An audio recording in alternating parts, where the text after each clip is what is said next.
So, without further ado, I think we will start because we're starting to lose a bit of our audience. So, Dawn is... okay, sorry. So, 2 years ago, when we just have our preliminary meeting, to imagine that after 2 years we would be sitting in this hall talking about our experience was a very long shot.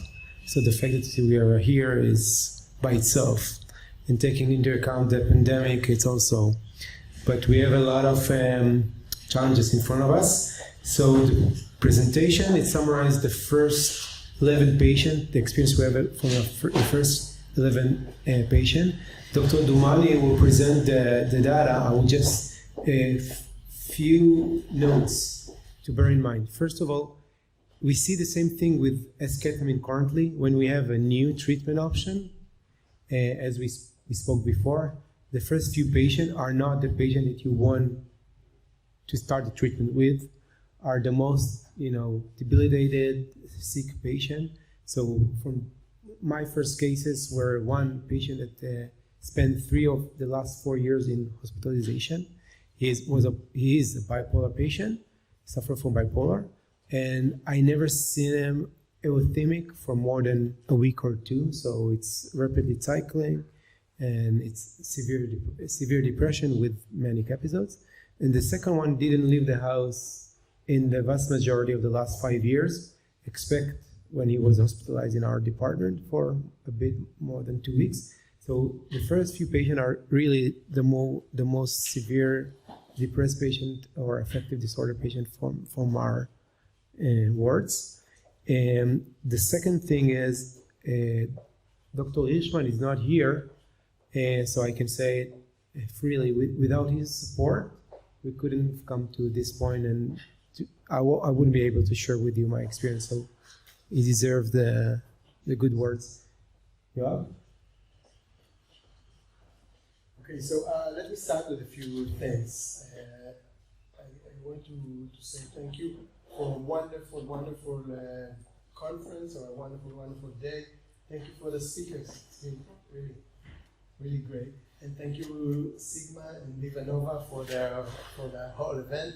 And thanks, Lev Sharon, for inviting us, and all of you. Thank you all for making such a great day happen. So we'll start.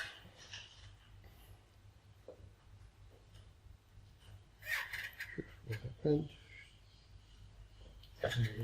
Okay.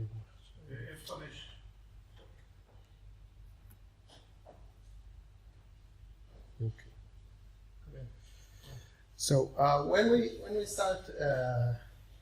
were introduced with the vagal nerve stimulation, I have to admit I was pretty skepticized, and I didn't know how it works, what does it do, how can it make depression better. It seems like some kind of magic that we transfer electricity into the brain. I don't really know where, I don't really know when, I don't really know how, and it's supposed to work. But we started, and the first patients were, I have to say, very, very difficult patients. Some of them were the most depressed patient I've ever seen. We can see their age and other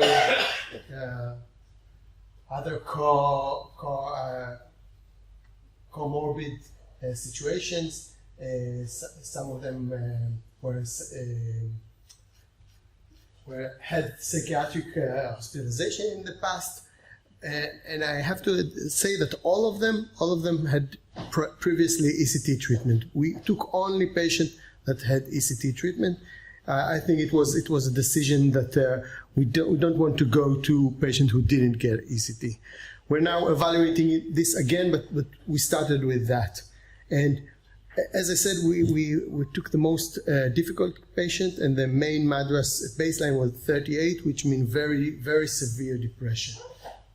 So next slide. And this is our results,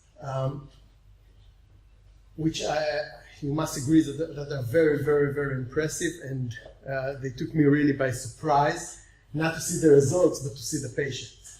Okay, so This is a spaghetti plot, and each line stands for a patient. And as you can see, some of them we have only data until 3 or 6 weeks. Some of them we have data until 1 year, and some of them we have data for 18 months. And I think what you can see is that we do have some kind of improvement. I actually say even a good improvement in 6 months, and a good improvement in 12 months. But the most striking difference happens at 18 months, and it is really, really, really, really encouraging for me to see the patients that are getting much, much better. And I was really moved, for example, by this question, the blue one, who I followed up for 1 year, who had no difference, and he stayed very, very difficult patient. And then one day he came and he said, "I'm not depressed anymore." It was like some kind of magic. And it's not one patient, 3 of them are mine, 2 of them are Kfir's, and we see that happens over and over again. So I have to say, now on this stage, that I'm very, that I believe very much in this treatment, and I think these results are striking, and I'm happy to share them with you. And before that, the previous, I have another very difficult question, very difficult patient, the one with the brown. Now, until it's a line, okay, but the line was like that. Even got worse until maybe 1 year. At that time, she had terrible situation in life. She fell and she was injured, and she almost lost her sight, and she was really in a bad condition until 1 year, and then in 1 year evaluation, she was all the way down with MADRS less than 10. It was amazing for me.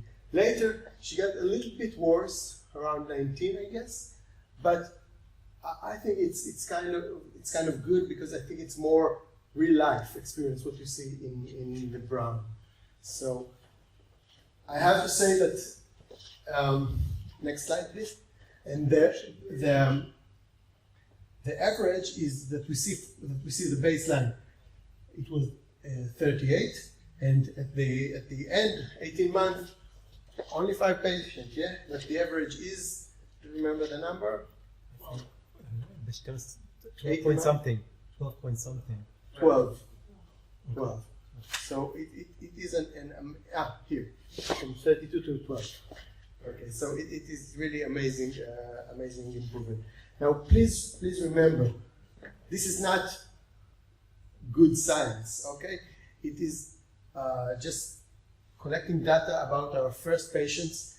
All the patients, at least me, I think you are too, but we monitor them very closely. We make adjustment in the medication, and for example, two of my patients that had depression were on MAO inhibitors, which I don't usually prescribe.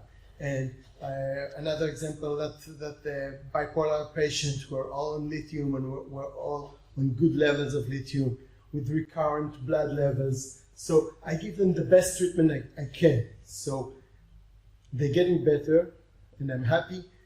I'm not sure why they are getting better. So treatment as usual becomes better. Much better. Yeah. So treatment. Combination of VNS and treatment as usual, which becomes better, has better outcomes. Yeah. I see them like we should one. emphasize it. Yeah.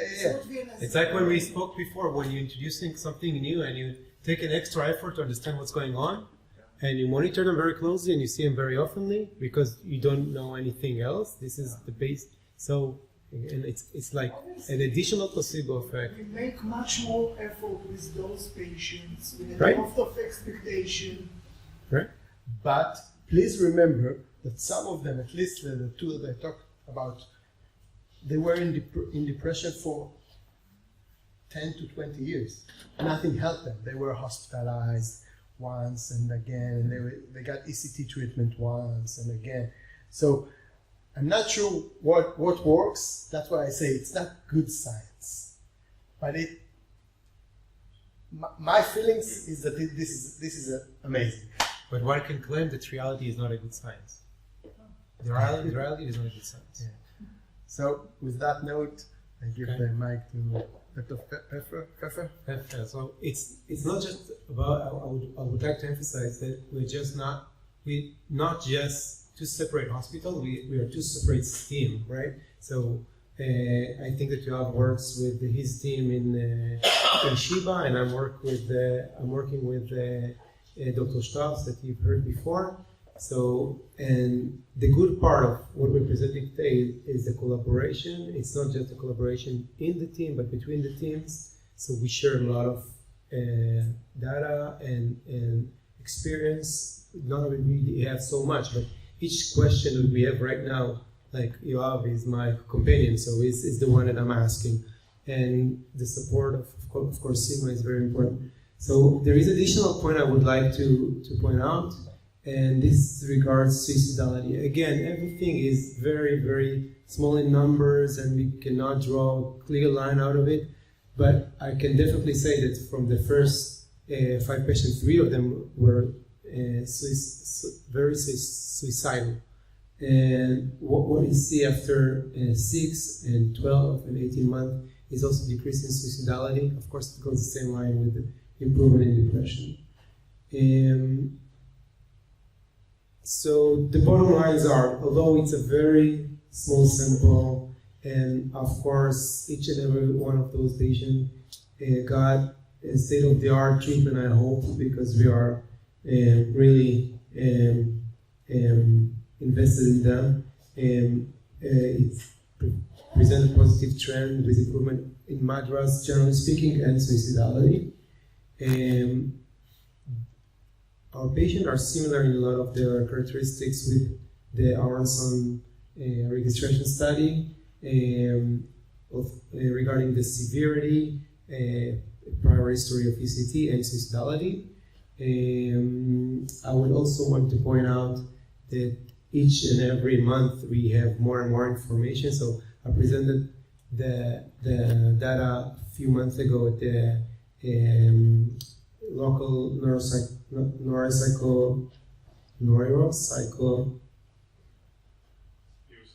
neuropsychopharmacology meeting here, and I had much less information to present. But although I hope that we can present now much clearer results, and so I'm happy to see that it's really golden, similar to what we had shown over there. We have a few patients waiting for the procedure.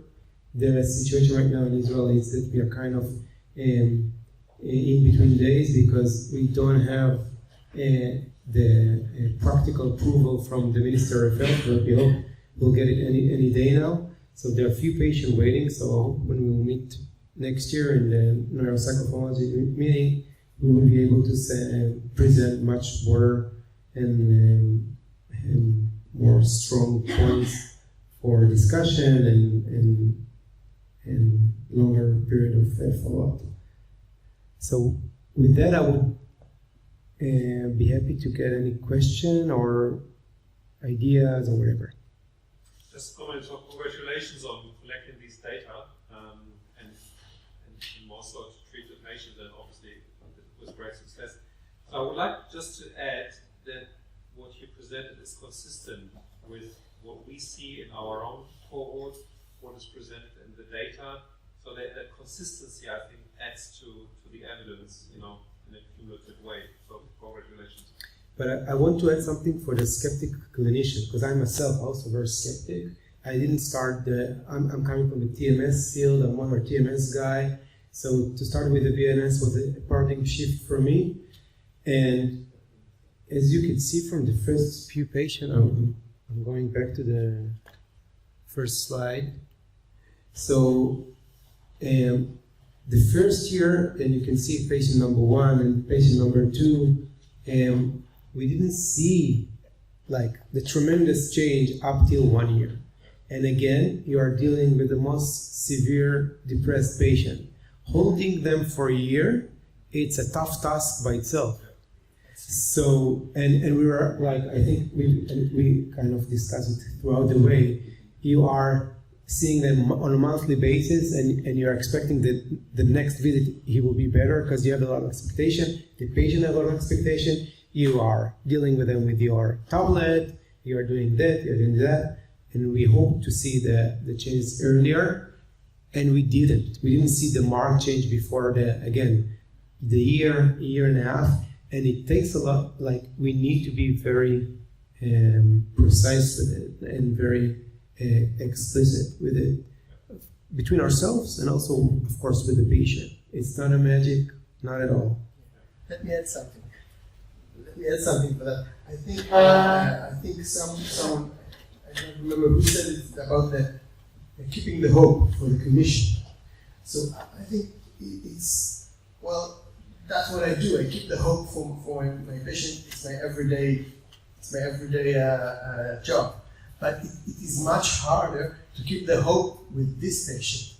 And I was really coming closer and closer to despair and thinking to myself, oh, why did I take this so difficult patient? I should have listened, I should have reconsidered who am I getting to this treatment. And then it came, and then the change came. So I think it's true. It's very, very difficult for the clinician to keep the torch of hope. It's against our usual clinical thinking. We expect something to happen within a few weeks. You know, so it's a different mindset required here. Yeah, and if Kfir is a TRS guy, then I'm a ketamine guy. So I work much faster usually. So it's been a hell of a journey, but yeah, I'm happy with it. So it's a good illustration as to why you need both, using both types of treatment, VNS, ketamine, plus VNS. My question is, have you got any quality of life data? We are just starting now to collect the QLSQ and SF12, but we didn't do it right away. I mean, because that, I've got at least 3 that I can think of, 3 patients who unfortunately haven't had that much of a drop in depression rating scale, but they are reporting improvements in quality of life. So I think that it is really important to look at the quality of life, because I think you do sometimes see changes in that when you haven't necessarily seen so much in the movie.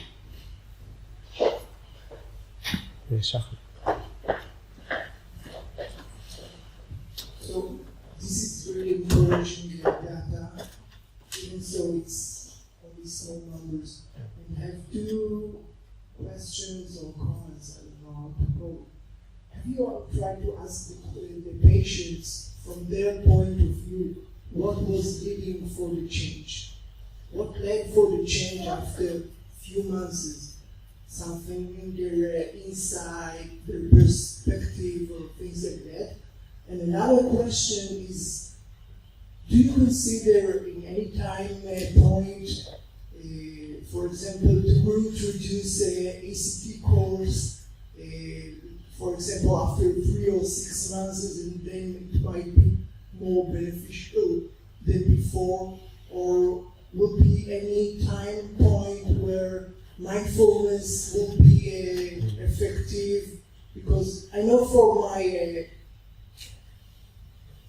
partial responders, I usually try MBCT, for example, while they are not very severe, but they can use it in this time.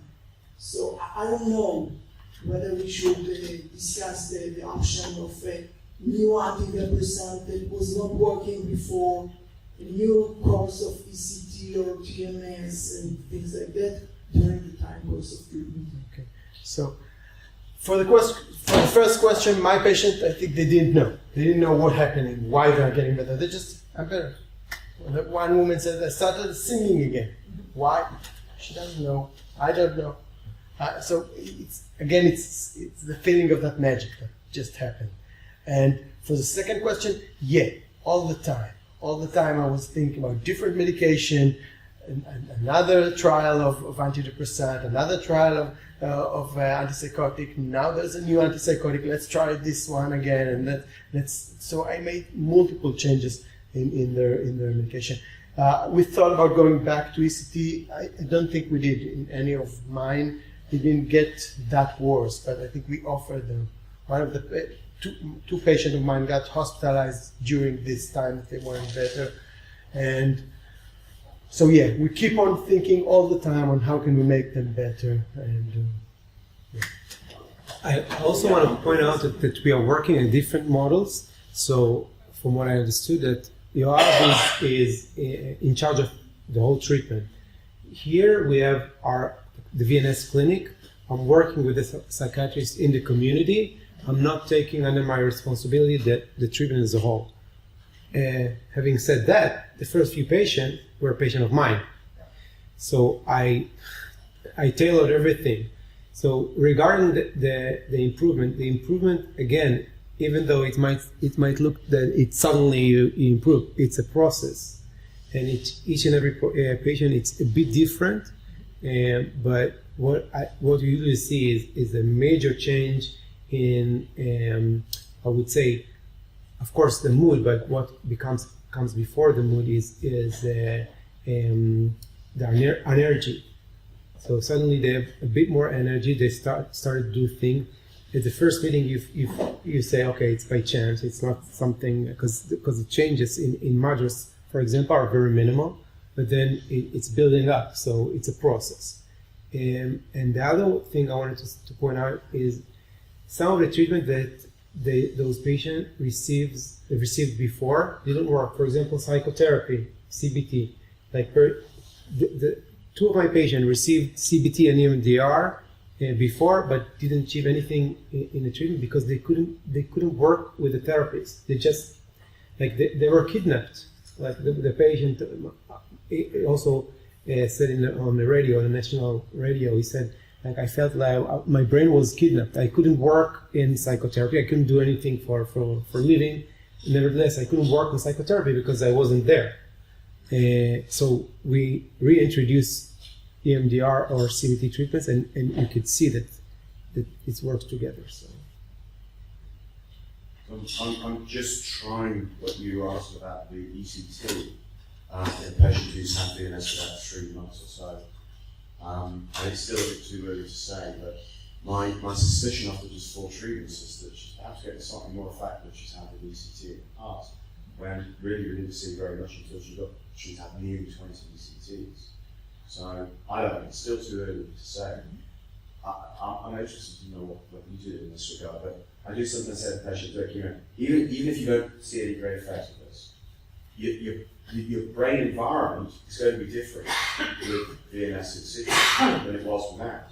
And therefore, it's not unreasonable to retry some of the treatments that maybe you only had a partial response to. So I think it's another way of just really trying to keep that hope. Because what is really, really important not to do is to have any of these patients thinking this is their last hope. This is the last ditch option. Because if they think this is the last thing for them, and it doesn't work, that's catastrophic. So it's very, very important that you think of any ways out you can.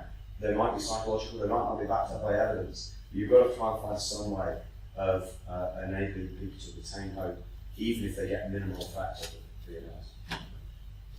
And what you just said about the ECT, the psychotherapy and the EMDR.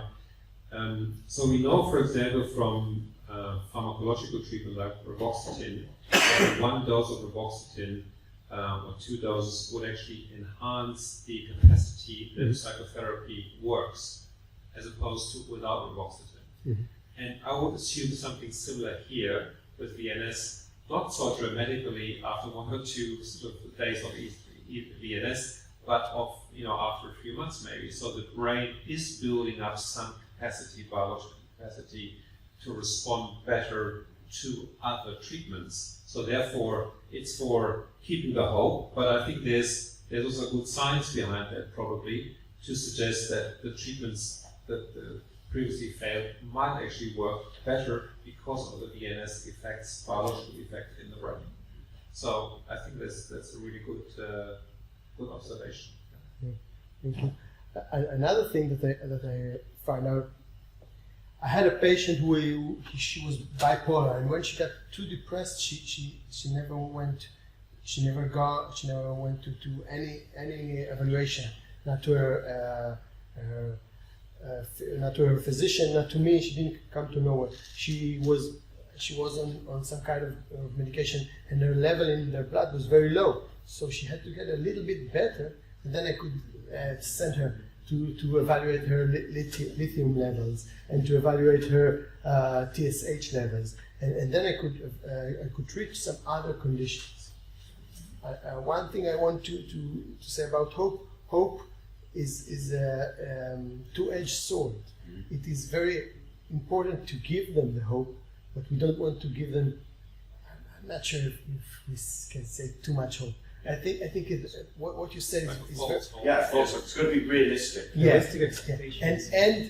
And to tell them, I mean, I see that a lot with ketamine, which is very rapid. If they come with a lot of expectation and it doesn't work, it can tear them apart.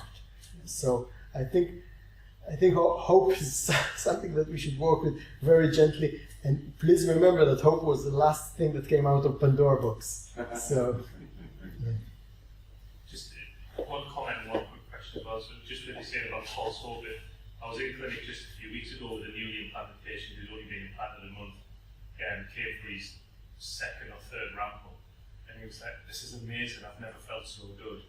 And the psychiatrist was a bit stumped, so I started joking and I said, it's wonderful you feel like this, but you know, maybe this is just the fact that you've had so much manipulation of your vagus nerve, and be realistic, and you know for a fact he's going to go down, and then he's going to think that's the end of it. Yeah. So there was that very realistic. We had exactly the same story with the third patient. She came to the clinic, I would say, a month and a bit after the implantation, like remission. Yeah. And this is a patient that was for 3 months, for 3 years, she was depressed to different levels, but she was depressed for 3 years prior to the procedure. So you're standing there, and her husband look at you and say, "Well, I got my wife back." Yeah. And you are with your face a bit, I don't know about that. And surely enough, the next time she showed up, she was a bit, again experiencing a depression, not to the same extent, but we are managing, like speaking about the expectation beforehand, doesn't resolve all the problems. No. But it's all about spin. You've got to try and put appropriate spin on it, not too much, but actually look at how you can translate everything in a positive direction. So if a patient does really well in the first month or two, and then they deteriorate as you predicted, you go, well, look, it's amazing that your mood could change after 3 years of being depressed. Right. It proves that your mood can improve. It has the potential. Your mood has the potential to change. Now, I don't know when it's going to improve again. I don't know how long it will stay good for the next time it happens. But we've certainly got evidence that it can happen. So there's absolutely no reason why it can't happen again. And then the other question was about, and this is for everyone in the room who's got a patient, is what do you class as in non